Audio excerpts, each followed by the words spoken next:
Morning, campers. Coffee time. I've run out. So, hope you're doing well. What date is it? This year's going crazy. It's the 5th of January. And yesterday, Elon Musk tweeted, I'm still calling it tweets, you can't say X'd, posted, "We have entered the singularity." What does he mean by that? Well, on the surface, it means that AI is getting to the point where it's well, it already is. I mean, most of you know that AI has been around for millions of years anyway. But this is all about the public-facing information, and why this is important is because Elon, the character, who, by the way, that's the same name as the ruler of Mars from a book written about 60 years ago. Can't remember who by, but no coincidences. We have entered the singularity. What does it mean? AI is at the point in the public eye where it's going to advance coding, that's the surface story, to such a level that it's going to accelerate everything. So I think it's being used as the cover story for releasing information about the technological advances that have been hidden from us. What do I mean by that? Well, just watch this quick video here, and this might not stick with me. This is from 2 years ago. Donald Trump is a time traveler. I said Donald Dump. Yeah, could be. Donald Trump is a time traveler. I made that video. I've reposted it on X. I'll put a link below this video over two and a bit years ago. And I was prompted to share that again because I watched a great video this morning by my age. Is it my age, or am I just an idiot? Probably. And somebody will be posting, "Don't call yourself an idiot." It's a joke. It's called English depreciating humour.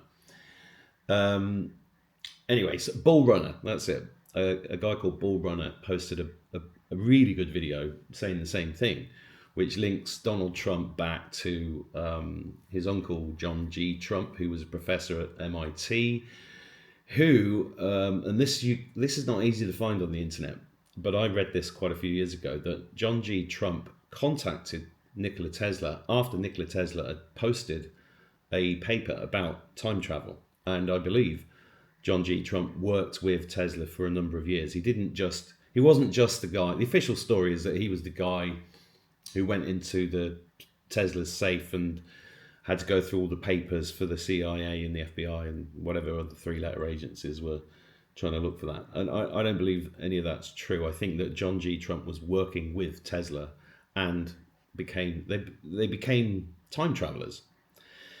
How do I know that? Well, go to IngersollLockwood.com. IngersollLockwood.com is named after the guy that wrote the books in 1896, I think. The Last President was one of them, and the other one was I can't remember what it's called, but it's the amazing time traveling adventures of Baron von Trump. And The Last President is all about Baron von Trump's friend Don Jr. from New York, who becomes the last president. Now, if you go and type into X Donald Trump, the last president, you'll find a lot of this stuff, and it's worth looking into if you're interested. I don't know why you wouldn't be, but not everybody is. You'll also find stuff about Ingersoll Lockwood and those books, but you'll also see, if you dig deep enough, you'll see clips. There's lots of clips of Trump himself over the last 8 years saying there'll be no more elections. This is your last one. And you'll see Elon Musk actually giving a talk about there not being any more elections in the future. Does that sound scary? Well, is it? Because I did a post yesterday that's had about 50,000 views on X saying, look, the British state has to be dismantled. If you've been watching Promethean Action, which is a very interesting and very good, although a little bit too based in 3D for my liking, but still very good.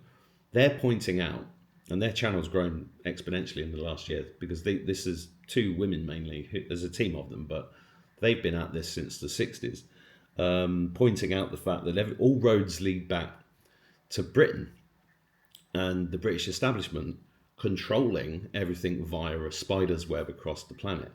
I mean, the genius of Britain as a story is that they use countries as excuses to do things. Like in Ireland, for example, it was the British that came in, and yeah, they used the British Army to come in and keep these troubles going and dividing the country. Really, that's spiritual. And they used the British so that you've got this divide and conquer thing going on all the time. But really, it's who's behind them, who's controlling everything, who's pulling the strings.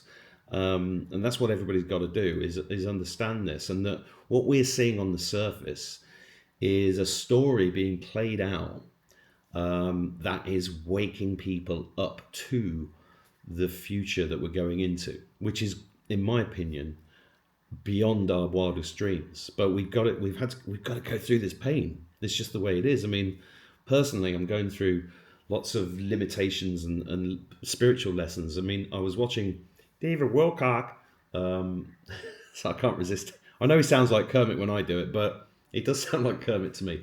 And David Wilcock, there's lots you could say about David Wilcock, but he's actually put out tons of really good stuff. I particularly like his book on the hero's journey, but I do quite enjoy watching him, even though he's always moaning about his personal circumstances. And, I'd sometimes talk about my personal circumstances, not to be a pity party, but to, to relate to any of you watching what I talk about, to let you know that you're not the only one going through it, because a lot of us are going through continuingly deeper levels of spiritual development. But he said a thing that really struck me last night, and that was that we are going through a keyhole, and that's exactly what it feels like for me right now. It's like we're being squeezed through this tiny hole, and all the last bits of shit that we have to let go of are being let go of as we go through that. And it's a very personal journey, actually. And my job is not to tell you the future or preach to you or tell you that I know everything, because I don't. It's really just to be a bridge for anybody that's going through similar things, just to let you know you're not the only one going through it, because it is it's a lonely journey, and I understand that, and it is for me too. Even though I'm surrounded by loving people and friends and family, it's still a very personal journey that we're going through. But you got to keep looking out for the clues, right? So one of the clues that I just found this little clip of Trump on board Air Force One gaggling with the press. This is on the White House's official. Hopefully this camera's going to pick it up, but just listen to this. But it helps to have a force like we have. We were ready for a second wave. We were all set to go, but we don't think we're going to need it. There's about 17 billion worth of oil reserves in Venezuela. Is that going to be... You mean trillion? And is that going to be something... You say billion or trillion? I said billion. You said 17 billion? You see?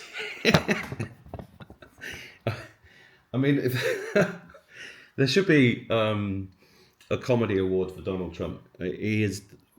I mean, on the surface, even people who hate him have to admit he is the funniest president in history.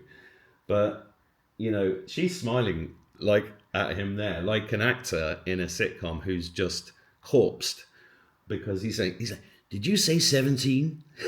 17 billion? Billion or trillion? 17.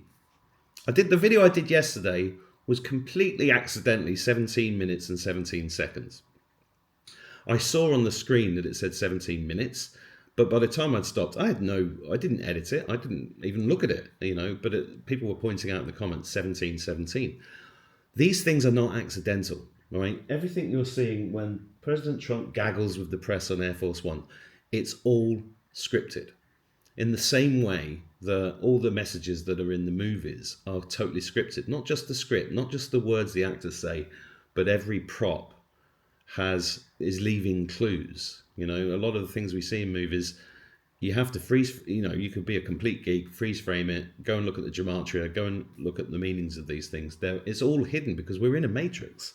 So when Musk, the other thing that's interesting about that interview there with Trump is he talks about the helicopter going in and getting Maduro, I'm always saying his name wrong, please forgive me, Maduro and his wife. there's a couple of really interesting things about that whole Venezuelan operation. Firstly, the resistance was extremely small. He talks about helicopters being shot. Okay, of course that's bound to happen, but they literally just went in, grabbed them, and left. Right? The story doesn't add up. It is a psyop, right? But it's a psyop, I believe, and I know people will disagree with this, but it's a psyop as part of the waking up of the world's population about what's really going on and who's really been in control. That whole Venezuelan thing has nothing to do with oil. There's tons of people going, oh, it's all to do with oil. That's just surface level, right? That's not what it's about. Trump has said a million times, there's enough oil in America. The thing about oil is it's an endless resource. It's not a limited resource. That's the big con about oil. Even when I was a kid in school, they told us the oil would run out within 10 years when I was 10 years old, which is about 40 years ago. So you know what I mean? It's bullshit. And I think that's what's coming out. Venezuela is really about the waking people up to the election fraud, not just in America, but worldwide, and that is all going to come out very soon, I believe. And he's going to sing like a canary now he's in New York. But Maduro, if you notice, changed outfits 4 times on the way to prison. Who gets to do that? And there's a picture of him doing this when he's cufflinked. Not cufflinked. Cufflinked? No, that's what you put on shirts, isn't it? No, when he's handcuffed. Because he's part of the show. 100%. Everything you're seeing is part of the show. Everything's already been done at the top level. Whilst we're going through the spiritual processes on an individual level, and the clues are there. In his debriefing or his press conference the other day, I think I mentioned this the other day, but I'll say it again. He talked about the lights going out, right? They have this due to a special thing that they have. Well, he's basically revealing technology. The technology to turn the lights out, the blackout. Is he foreshadowing the fact that this is how the blackout that a lot of us have been expecting, 10 days of darkness? I don't know. I'm not predicting the future. I'm just saying it's interesting that he's revealing that they have the technology to completely black out a city like that, which is very interesting. He's also talking multiple times about America having technology way beyond what anybody else has got, having the strongest military on earth. And these are the small reveals, along with Elon. They're revealing these things for those that have eyes to see, because we are indeed surrounded by technology that's way beyond our wildest dreams. So we have to be led to it in a way that unlocks our consciousness, because our levels of consciousness have been imprisoned so successfully. Look at COVID. If he'd come out and said, this is a bioweapon and it's going to kill everybody, he'd have been taken down immediately. This is why we have to remember this is a spiritual war. It's a spiritual evolution that we're going through, and so many people are still locked into the 3D version of events. There was a post I read yesterday from somebody that said, this is all about oil. It's just the same as Iraq and Kuwait and all these other places. The person that wrote that post doesn't understand that actually Iraq was all about Gilgamesh. It's all about portals and control of these portals. I myself have been involved with people that, or not involved with people, but have met people, have communicated with people, have, I suppose I've been involved with them, but not on a deep level, whose job it has been to corral people like me and take our energy, feed off our energy, and see if we have codes and information within us that help the bad guys reveal the secrets about the portals. Now, the portals are critical to all of this stuff, and you're going to have to dig into it yourself, because I haven't got that long to make a detailed video about it today, because I'm still dealing with boiler problems and broken cars and other things, day-to-day stuff, all of which, by the way, I do not say to feel sorry for me. I say it because you may experience you know, this has happened a lot over the last 5 years, but you may experience things like obstacles, annoying obstacles. Those things are all part of the matrix as well. And what I mean by that is that the effect of not having a car, not having heat, not having hot water really in the house, for me, has been that I've had to slow, right, and not sleeping. I slept for 12 hours last night. I woke up this morning thinking, oh, firstly, I was so grateful to have slept because I just couldn't sleep for 2 days. Firstly, I thought I was grateful for that. Secondly, I thought it was about 7 a.m. It was 11:30. And then I'm like, oh my God, I've missed half the day. And I never sleep in that late.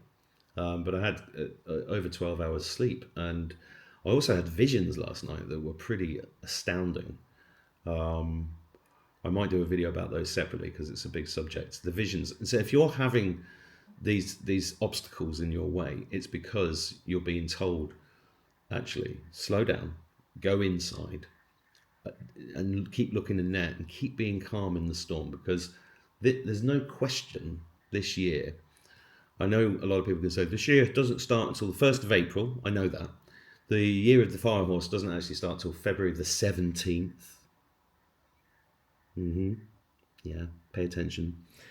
I know that, but this year, 2026, as it appears to us, we're still letting go of things. The year of the snake hasn't finished yet for at least 5 weeks.